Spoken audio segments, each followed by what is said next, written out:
Hello বন্ধুরা, চলে আসলাম আরেকটি নতুন ভিডিও নিয়ে। আর তোমাদেরকে বলি, এই ভিডিওটা হচ্ছে আমার অনেক দিন আগেকার।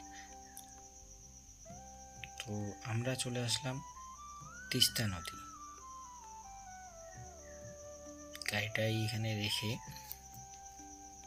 আমরা নিয়ে নিচ্ছি হচ্ছে ঘট। যেহেতু আমরা বাড়ি থেকে কিছু নিয়ে আসিনি, তো আমরা এখানে ঘরটা নিয়ে এলাম।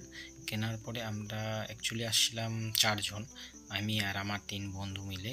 তো সবাই এই যে পিছনে আছে আমার, দেখছো তোমরা, আর আমি এই আগে ক্যামেরা নিয়ে হাতে। তো এই চলে আসলাম, এই যে একটা মার্কেট দেখতেছো, এই মার্কেটে তোমরা কিছু বাজার করতে পারবে, এখানেও মার্কেট আছে। তো আমরা অনেক দূর থেকে যেহেতু আসলাম, তো বন্ধু সবাই বলছে চলো একটু করে চা খেয়ে নিই। তো আমরা এই চাটা খেয়ে নিলাম। খাওয়ার পর তোমরা এই দেখতেছো, এই মা কালীর মন্দির, এখানে একটা মায়ের মন্দির, খুব সুন্দর দেখতে। তো আমরা এবারকে যেহেতু ঘাট, এখানে আসার পর চান করতে হয়, তো আমরা এই ঘাটে চলে আসছি। আর ঘাটে এসে আমরা এই ঘাটে স্নান করার জন্য টিকিট লাগে, টিকিট কেটে নেওয়া হলো। কাটার পরে এই ঘাটে নামছি, ঘাটে নামে দেখতেছো কি ভিড়।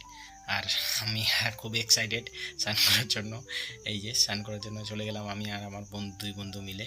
তো আমি প্রথমে ডুবকি লাগিয়ে দিলাম, তো যে ঠান্ডা করতেছে রে, তো লাগা ডুবকি ডুবকি লাগানোর পর আমরা সবাই পুরোহিত মশাইয়ের কাছে চলে আসলাম এখানে পূজা দেওয়ার জন্য।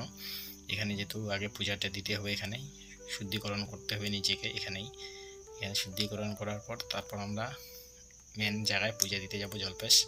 তো পুরোহিত মশাই আমাদেরকে মন্ত্র করতে বলতেছে, আমরা মন্ত্র বলতেছি। আর